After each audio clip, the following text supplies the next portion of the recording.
ಆಸ್ಪತ್ರೆಯನ್ನ ಏನು ಹಳೆಯ ಆಸ್ಪತ್ರೆ ಇದೆ, ಈ ಹಳೆಯ ಆಸ್ಪತ್ರೆ ಅದು ಹಂತ ಹಂತವಾಗಿ ಅದನ್ನ ನಿರ್ಮಾಣ ಮಾಡ್ಕೊಂಡು ಹೋಗಿದ್ದು.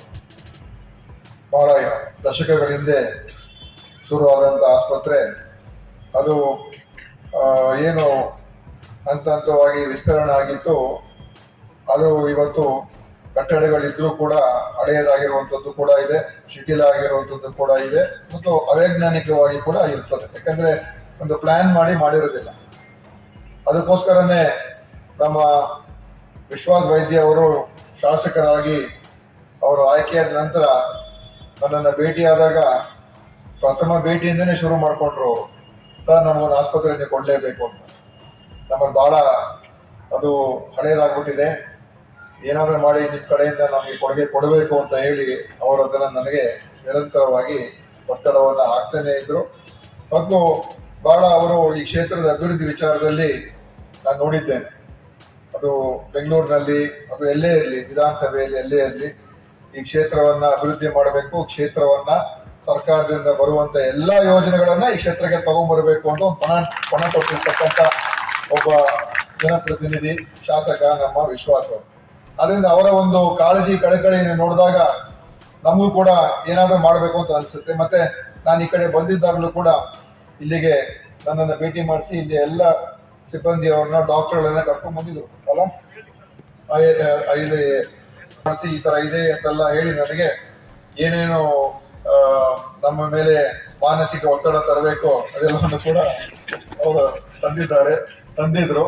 ಮತ್ತು ಅದರಿಂದ ಅವ್ರಿಗೆ ಯಶಸ್ಸು ಕೂಡ ಸಿಕ್ತು.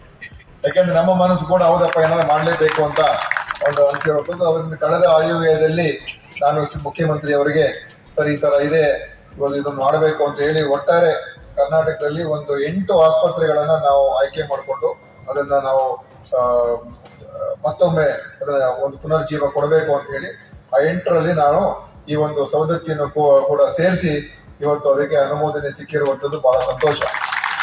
ಇವತ್ತು ಒಂದು ಅತ್ಯಂತ ವೈಜ್ಞಾನಿಕವಾದಂತ ರೀತಿಯಾಗಿ ಈಗ ಈ ಒಂದು ಆಸ್ಪತ್ರೆ ನಿರ್ಮಾಣ ಆಗುತ್ತೆ. ಇದನ್ನೆಲ್ಲ ಸ್ವಲ್ಪ ಎಲ್ಲ ನಾವು ಹಳೆದೆಲ್ಲ ತೆಗೆದುಹಾಕಿ ಇದು ಗ್ರೌಂಡ್ ಫ್ಲೋರು ಮತ್ತು ಮೊದಲನೇ ಮಾಡಿ, 2ನೇ ಮಾಡಿ, ಗ್ರೌಂಡ್ ಫಸ್ಟ್ ಸೆಕೆಂಡ್ ಅಲ್ಲ, ಗ್ರೌಂಡು ಫಸ್ಟ್ ಸೆಕೆಂಡ್ ಈ ಇಷ್ಟು ಒಂದು ನಾವು ಇಲ್ಲಿ ನಿರ್ಮಾಣ ಮಾಡ್ತೀವಿ.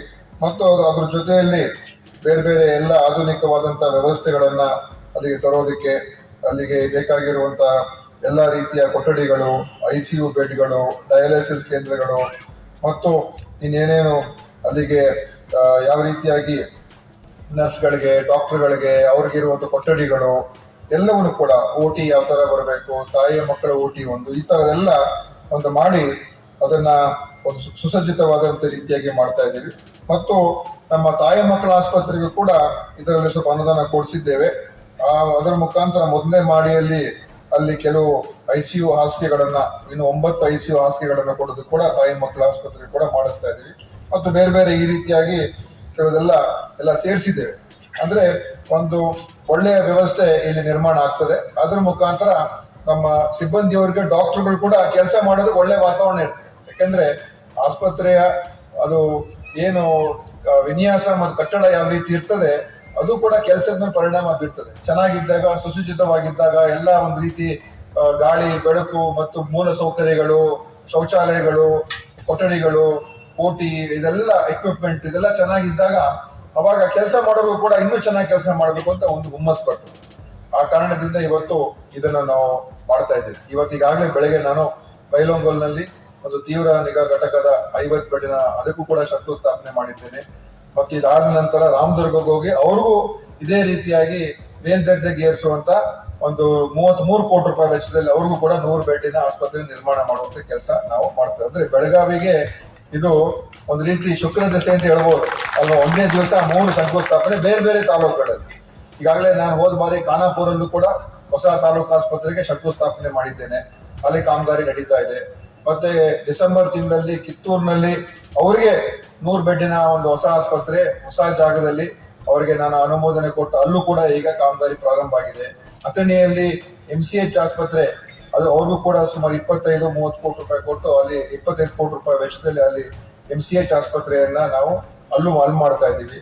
ಹಲವಾರು ಬೇರೆ ಬೇರೆ ಪ್ರಾಥಮಿಕ ಆರೋಗ್ಯ ಕೇಂದ್ರಗಳು, ಇದೆಲ್ಲ ಅನೇಕ ಬೇರೆ ಬೇರೆ ಒಟ್ಟಾರೆ ಸುಮಾರು 300 ಕೋಟಿ ರೂಪಾಯಿಯಷ್ಟು ಕಾಮಗಾರಿಗಳು ಇವತ್ತು ನಾವು ಬೆಳಗಾವಿ ಜಿಲ್ಲೆಗೇನೆ ನಮ್ಮ ಇಲಾಖೆಯಿಂದಲೇ ಕೊಟ್ಟಿರ್ತಕ್ಕಂಥದ್ದು. ಇದು ಒಂದು ದಾಖಲೆ ಅಂತ ಹೇಳಿ